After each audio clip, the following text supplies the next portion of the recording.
الحمد لله نحمده ونستعينه ونستغفره ونؤمن به ونتوكل عليه ونعوذ بالله من شرور أنفسنا ومن سيئات أعمالنا من يهده الله فلا مضل له ومن يضلل فلا هادي له ونشهد أن لا إله إلا الله وحده لا شريك له ونشهد أن سيدنا ومولانا محمدا عبده ورسوله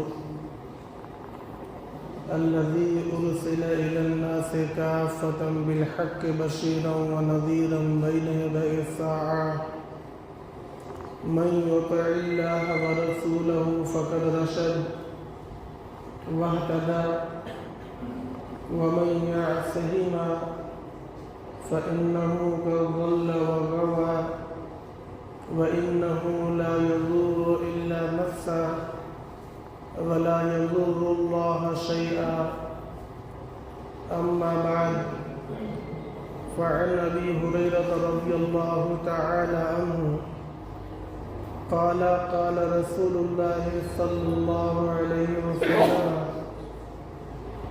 من لم يدع قول الزور والعمل به فليس لله حاجة في أن يدع طعامه وشرابه أو كما قال النبي صلى الله عليه وسلم رواه البخاري. معزز سامعین، قابل احترام بزرگوں اور نوجوان ساتھیوں، آج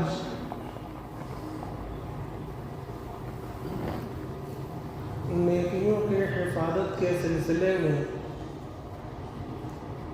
کچھ باتیں عرض کرنا چاہتا ہوں۔ رمضان المبارک کا مہینہ کتنا مقدس ہے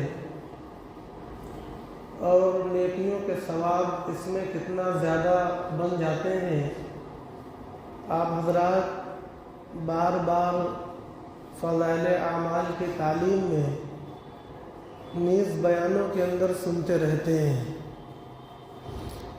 یہ وہ مہینہ ہے کہ اگر اس میں کوئی نفل عبادت ادا کرتا ہے تو اس کو ایسا ثواب ملتا ہے جیسا ثواب دوسرے مہینوں میں فرض عبادت کرنے میں ملتا ہے۔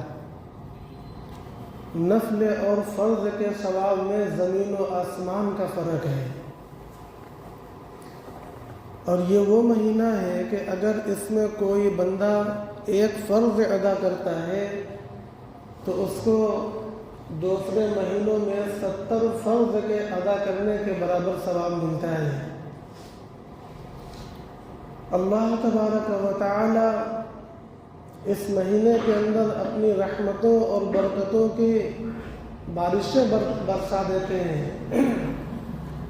مغفرت اور بخشش اللہ رب العزت ہر دن اور ہر رات میں کرتے ہیں۔ رزق کی بارش ہوتی ہے، دعاؤں کی قبولیت ہوتی ہے، عبادات اور اعمال صالحات کی توفیق ملتی ہے، کیفیت اور ماحول کے اندر تبدیلی حسی طور پر آدمی محسوس کرتا ہے۔ اس مقدس مہینے کے اندر مسلمانوں کی بڑی اکثریت کو اعمال صالحات کی توفیق ملتی ہے، فرائض بھی ادا ہوتے ہیں، نوافل بھی ادا ہوتے ہیں، تہجد کی بھی توفیق ملتی ہے، اوابین اور اشراق کی بھی پابندی ہو جاتی ہے، اور قرآن مجید کی تلاوت کا بھی اہتمام ہوتا ہے۔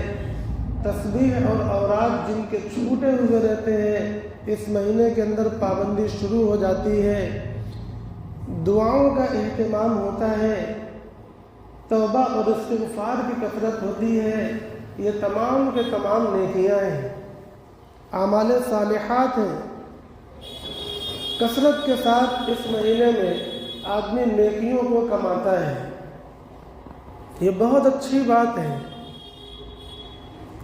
اس کے ساتھ ایک مسئلہ یہ ہے کہ نیکیوں کی حفاظت کیسے کی جائے گی۔ نیکیاں کمانا یہ بہت آسان ہے، ماحول مل جاتا ہے، ماحول اور حالات مل جاتے ہیں تو نیکیوں کا کرنا آسان ہو جاتا ہے۔ ہم لوگ بھی انہی ماحول کی وجہ سے آسانی کے ساتھ کچھ کر پاتے ہیں، تو نیکیاں کرنا آسان ہے، لیکن نیکیوں کی حفاظت کرنا یہ ذرا مشکل ہے۔ عبادتیں کرنا آسان ہے، لیکن گناہوں کو چھوڑنا یہ اس سے مشکل ہے۔ نیکیاں کرنے میں کہیں نہ کہیں طبیعت کو لذت ملتی ہے، نفس بھی اس میں شامل ہوتا ہے، لیکن گناہوں کو چھوڑنے میں الٹا ہے۔ گناہ کرنے میں لذت ہے، گناہ چھوڑنے میں لذت نہیں ملتی۔ لیکن ایسا نہیں کہ کبھی نہیں ملتی، جب آدمی ایک مقام پر پہنچ جاتا ہے تو پھر گناہوں کو ترک کرنے میں بھی بے پناہ لذت ملتی ہے۔ ابتدائی درجے میں گناہوں کو کرنے میں لذت سمجھ میں آتی ہے، مگر گناہوں کو چھوڑنا یہ بہت بھاری پڑتا ہے۔ جس طرح عبادتوں کو کرنا آسان ہے اور گناہوں کا چھوڑنا مشکل ہے، اسی طرح عبادتوں کا کرنا آسان ہے مگر اس کی حفاظت کرنا، نیکیوں کی حفاظت کرنا یہ بہت مشکل کام ہے۔ میں نے خطبے میں حضرت ابو ہریرہ رضی اللہ تعالی عنہ کی ایک روایت بخاری شریف سے نقل کرتے ہوئے آپ لوگوں کو سنائی، جس میں رسول اللہ صلی اللہ علیہ وسلم ارشاد فرماتے ہیں، من لم یدع قول الزور والعمل به، جو آدمی بری باتیں اور برے اعمال کو نہ چھوڑ سکے، فلیس للہ حاجۃ فی ان یضع طعامہ وشرابہ، تو اللہ تبارک و تعالیٰ کو اس کی کوئی ضرورت نہیں ہے کہ وہ کھانا پینا چھوڑ کر روزہ رکھے۔ کھانا پینا چھوڑنا ہم لوگ اسی کو روزہ سمجھتے ہیں، لیکن یہاں پر اللہ کے نبی صلی اللہ علیہ وسلم نے روزے کی شکل نہیں، روزے کی روح کو بیان کیا ہے۔ روزے کی شکل کھانا پینا چھوڑ دینا اور شہوت کو چھوڑ دینا، یہ روزے کی ظاہری شکل ہے۔ لیکن آپ جانتے ہیں کبھی بھی صرف جسم سے کام نہیں چلتا، اس جسم کے اندر جان ہونی چاہیے، روح ہونی چاہیے، تبھی وہ جسم قابل قیمت بنے گا، ورنہ اس کی کوئی قدر و قیمت نہیں ہوگی۔ تو روزے کی روح کیا ہے، روزے کا قلب اور روزے کا دل کیا ہے، یہ ہے گناہوں کا چھوڑنا۔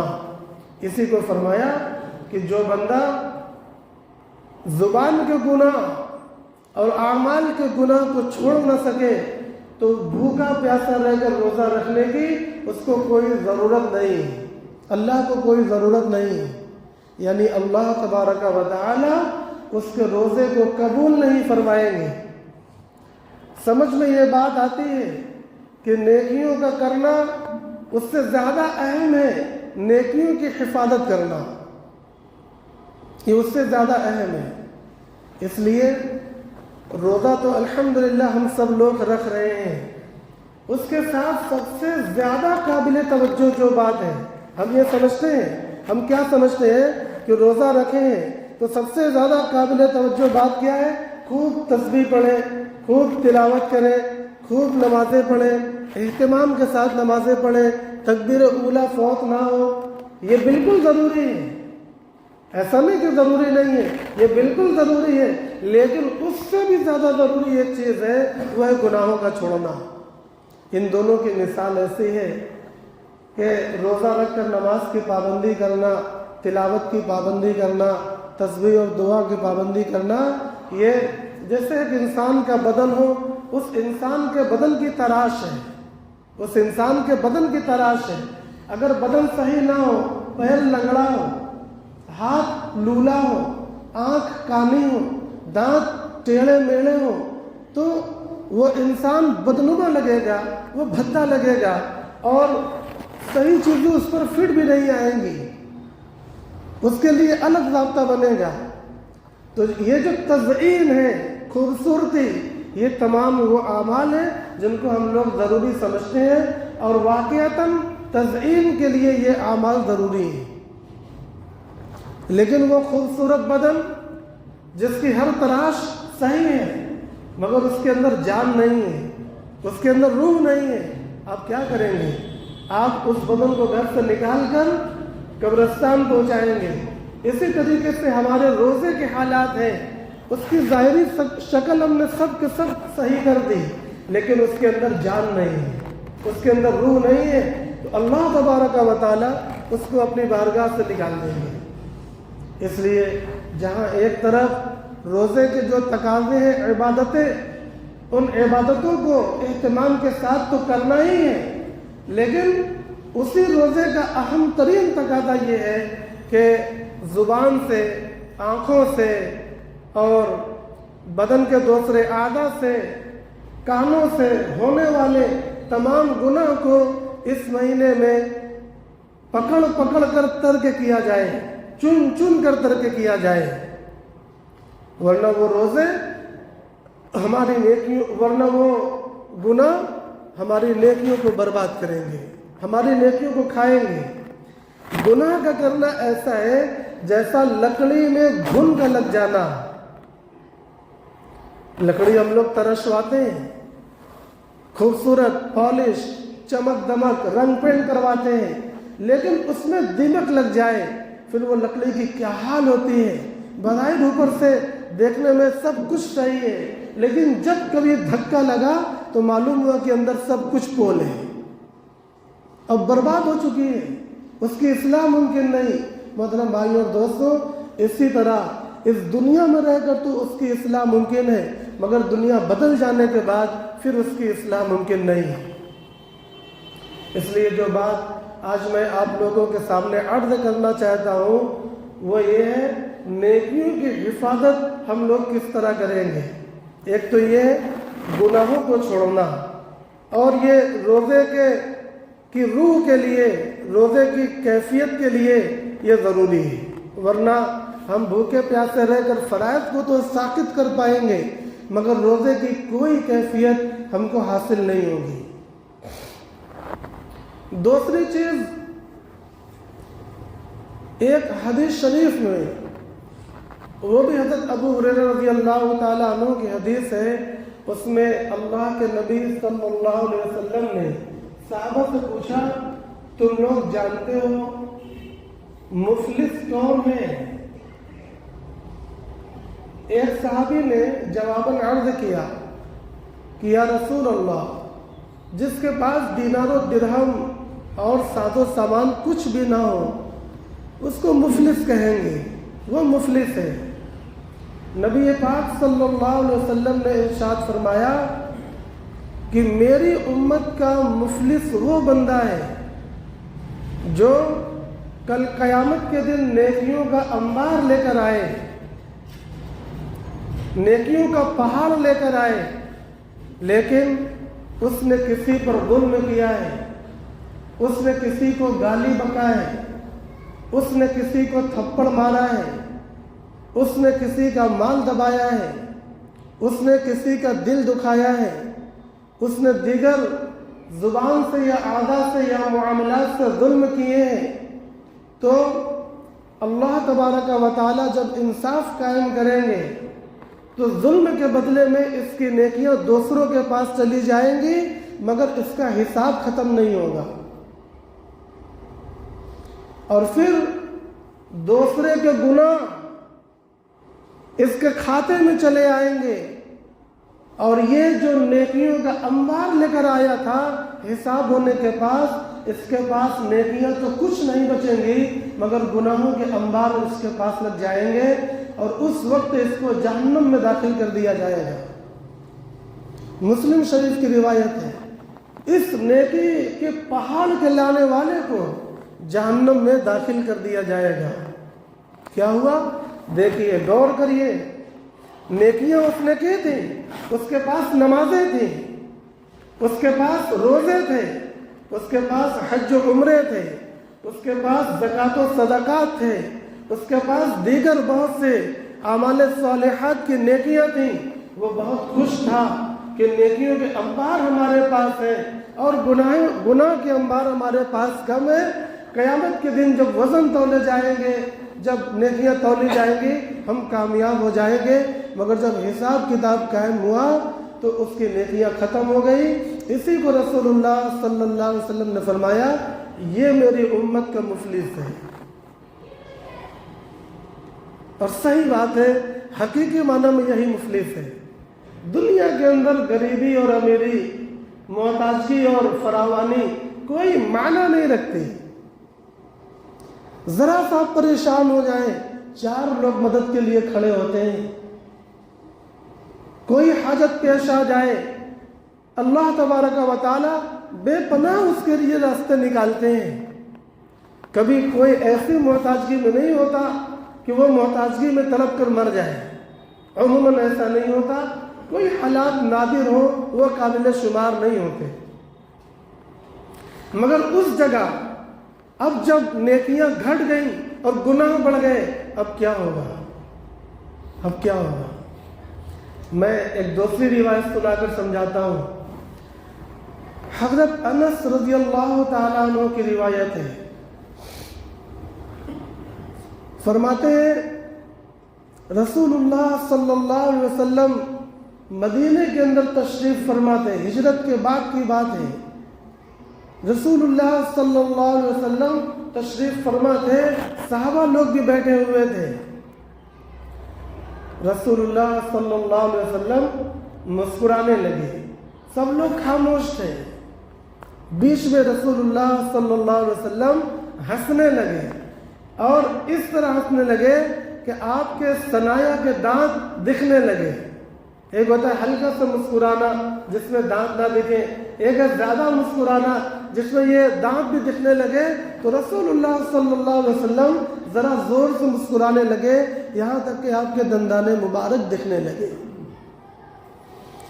حضرت عمر رضی اللہ تعالی عنہ نے پوچھا، ما اضحکک یا رسول اللہ، یا رسول اللہ، اے اللہ کے رسول، آپ کو کس چیز نے ہنسا دیا؟ تو اللہ کے نبی صلی اللہ علیہ وسلم نے فرمایا کہ اللہ رب العزت کے سامنے 2 آدمی گھٹنوں کے بل بیٹھے ہوئے ہیں، ان میں سے ایک کہہ رہا ہے، اے میرے رب، میرے بھائی کی طرف سے جو میرے اوپر ظلم ہوا ہے اس کا مجھے بدلہ دلا دیجیے۔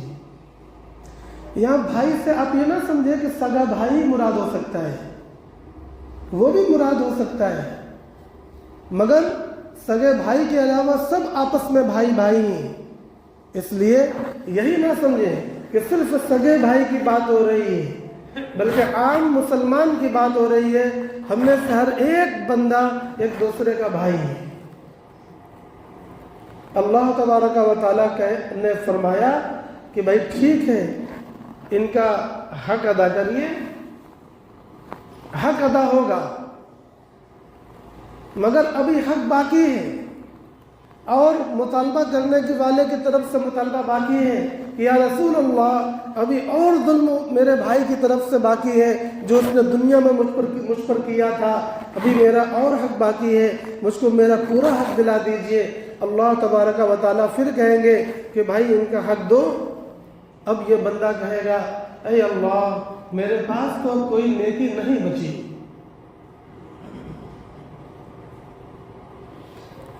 مطالبہ کرنے والا کہے گا کہ اے میرے رب، تب ایسا کریے کہ میرے گناہ کا بوجھ اس کے اوپر ڈال دیجیے۔ یہ بات اللہ کے نبی صلی اللہ علیہ وسلم نے ارشاد فرمائی اور آپ رونے لگے، آپ کی آنکھوں سے آنسو بہنے لگے، اور فرمایا انہ لیوم عظیم، قیامت کا دن بہت سخت دن ہے، اور فرمایا اس دن ہر آدمی کو کسی ایسے آدمی کی ضرورت پڑے گی جو اس کے گناہوں کا بوجھ اٹھا لے۔ ہر آدمی محتاج ہوگا، تلاش کرے گا کسی ایسے آدمی کو جو اس کے گناہوں کا بوجھ اٹھا لے، اس لیے یہ مت سمجھنا کہ وہاں کا معاملہ بہت آسان ہوگا، یقیناً نفسی کا عالم بھی ہوگا، مگر ہر بندہ تلاش کرے گا کوئی پھنس جائے، کوئی مل جائے جو میرے گناہوں کے بوجھ کو ہلکا کر دے یا میرے گناہوں کے بوجھ کو لے لے۔ یہ بات بیان کر کے رسول اللہ صلی اللہ علیہ وسلم کی آنکھوں سے آنسو بہ رہے تھے۔ تو بندہ کہے گا کہ اے میرے رب، تب میرے گناہوں کے بوجھ کو اس کے اوپر ڈال دیجیے۔ اللہ تبارک و تعالی مطالبہ کرنے والے سے کہیں گے کہ ذرا اپنی آنکھیں تو اٹھاؤ، ذرا اس طرف کو دیکھو، جنت کو دیکھو۔ وہ اپنی آنکھیں اٹھائے گا اور دیکھے گا تو کہے گا، اللہ پوچھیں گے کیا دیکھ رہے ہو؟ وہ کہے گا میں چاندی کا شہر دیکھ رہا ہوں جس میں سونے کے محل ہیں اور ہیروں اور موتیوں سے جڑی ہوئی دیواریں ہیں۔ اے اللہ، یہ کس نبی کا ہے؟ اللہ فرمائیں گے یہ کسی نبی کا نہیں ہے۔ وہ بندہ کہے گا تب کسی صدیق کا ہوگا، اے اللہ یہ چاندی کا شہر اور سونے کے محل اور موتیوں سے جڑے ہوئے ستون یہ پھر کسی صدیق کے ہوں گے۔ کس صدیق کے ہیں؟ اللہ کہیں گے یہ کسی صدیق کے نہیں ہیں۔ پھر وہ کہے گا تب کسی شہید کے ہو سکتے ہیں، اللہ کہیں گے کسی شہید کے بھی نہیں ہے۔ وہ کہے گا اللہ پھر کس کے ہیں؟ اللہ کہیں گے یہ اس آدمی کا ہے جو اس کی قیمت ادا کر دے۔ وہ بندہ کہے گا اتنی بڑی قیمت کا مالک کون ہو سکتا ہے؟ میں یملک ثمنہ، اس کے ثمن کا مالک کون ہو سکتا ہے؟ اللہ فرمائیں گے انت تملکہ، تم اس کی قیمت کے مالک ہو سکتے ہو۔ وہ کہے گا ماذا لماذا، کیسے؟ اے اللہ کیسے؟ اللہ کہیں گے تم اپنے بھائی کو معاف کر دو، اس معافی کے بدلے میں ہم تمہیں یہ محل اور یہ شہر عطا کر دیں گے۔ وہ فوراً اٹھے گا اور کہے گا اللہ میں نے معاف کر دیا، اللہ میں نے معاف کر دیا۔ اللہ تبارک و تعالیٰ کہیں گے کہ تب اپنے بھائی کا ہاتھ پکڑو اور تم دونوں جنت میں داخل ہو جاؤ۔ وہ دونوں جنت میں داخل کر دیے جائیں گے۔ محترم بھائی اور دوستوں، رسول اللہ صلی اللہ علیہ وسلم کا بیان کردہ قصہ تمام حقیقتوں سے زیادہ حقیقت ہے۔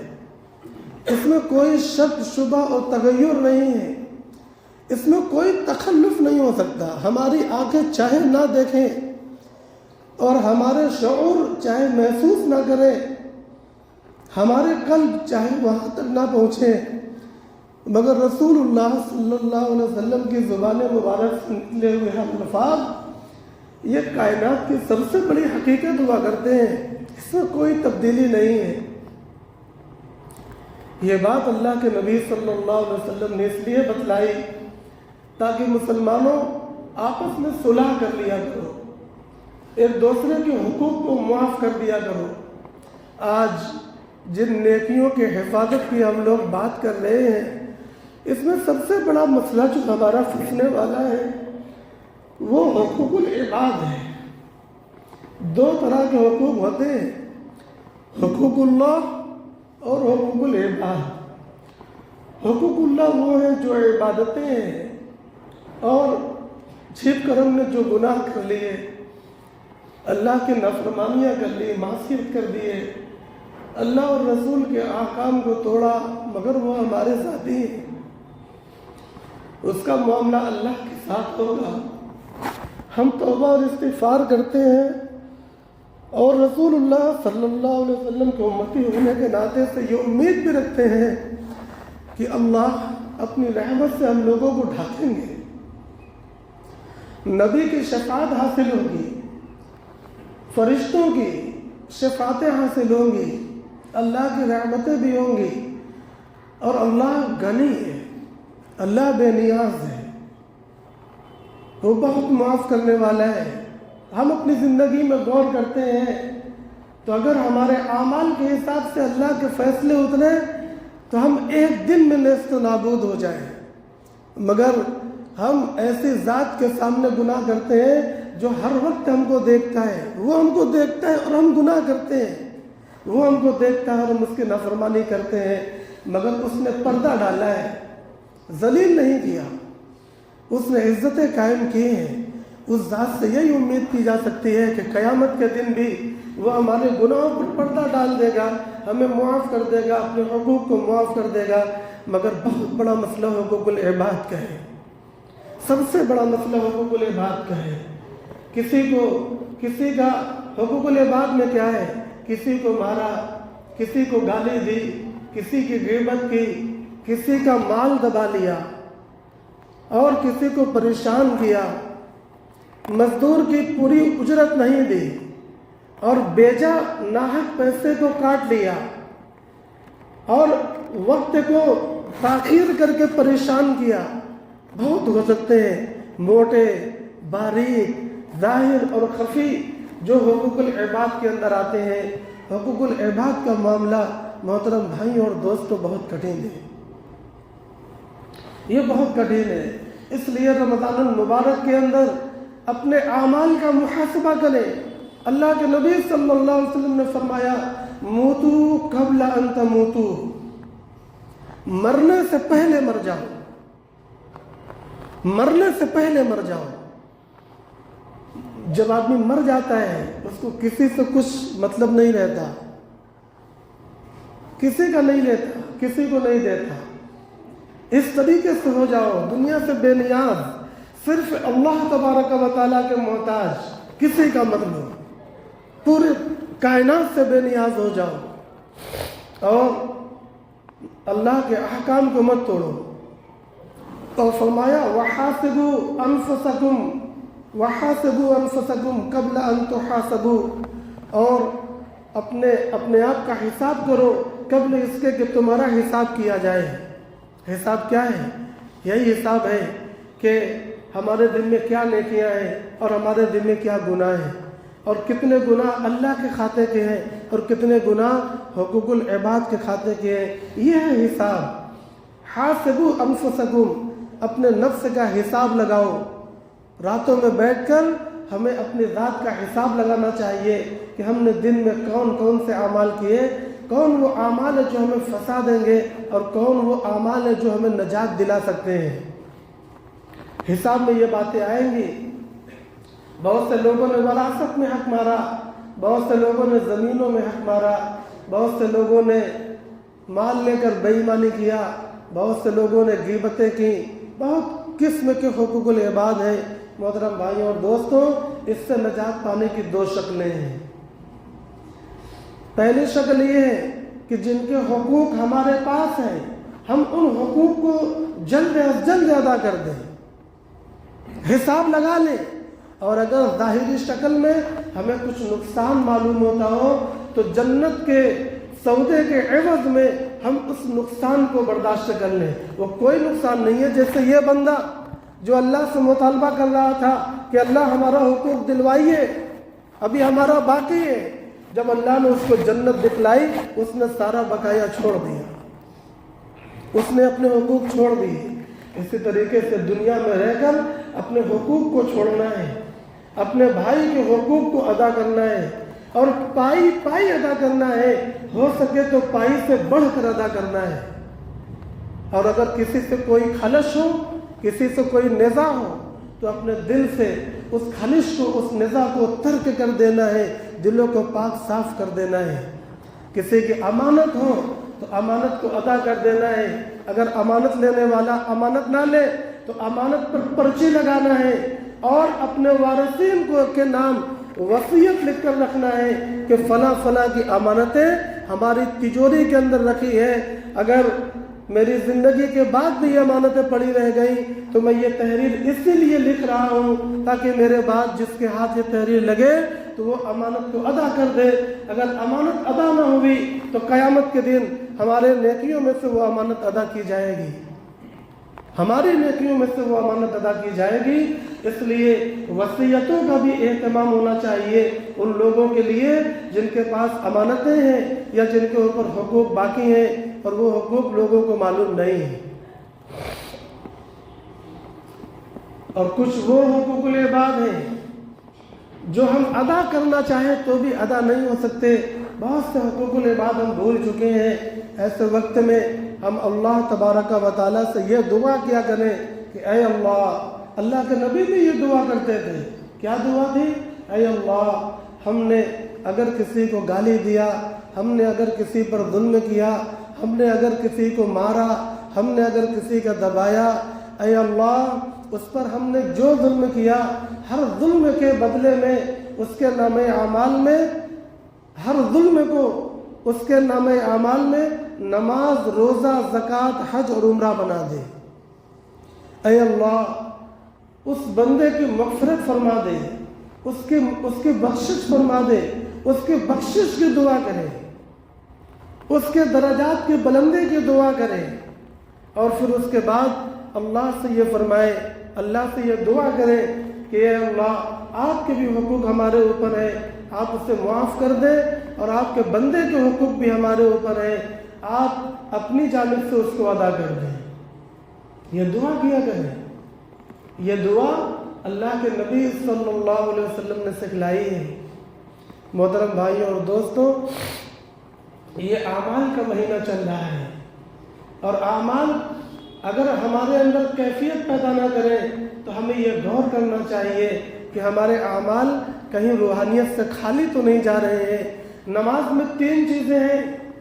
نماز میں تین چیزیں ہیں. نمبر ایک، اس کی ظاہری شکل، کہ اس کا ہاتھ کیسے اٹھے، پیر کیسے ہو، سر کیسے ہو، ہاتھ کیسے باندھے، انگلیاں کس طرح ہو، نظر کہاں پر پڑی ہو. یہ نماز کی ظاہری شکل ہے. اور نمبر دو، نماز کی تعدیل، نماز کے فرائض اور واجبات. اور نمبر تین، نماز کے اندر دل کی کیفیت. تین چیزیں کے مجموعے کا نام مکمل نماز ہے. اسی طریقے سے تمام عبادتیں ہیں، اگر ان کے اندر کیفیتوں میں کمی آتی ہے تو ہمیں اپنے نفس کے محاسبہ کرنے کی ضرورت ہے. اللہ تبارک و تعالیٰ سے یہ دعا ہے کہ اللہ ہمیں صحیح معنی میں روزہ رکھنے کی توفیق عطا فرماوے، اور اس پورے مہینے میں، پوری زندگی میں ہمیں اعمال صالحات کرنے کی توفیق عطا فرماوے. اللہ اپنے اور اپنے رسول کی معافیت سے ہم لوگوں کی حفاظت فرماوے، اور اللہ تبارک و تعالی ہم لوگوں کے نیکیوں کی حفاظت فرما دے. وآخر دعوانا الحمدللہ.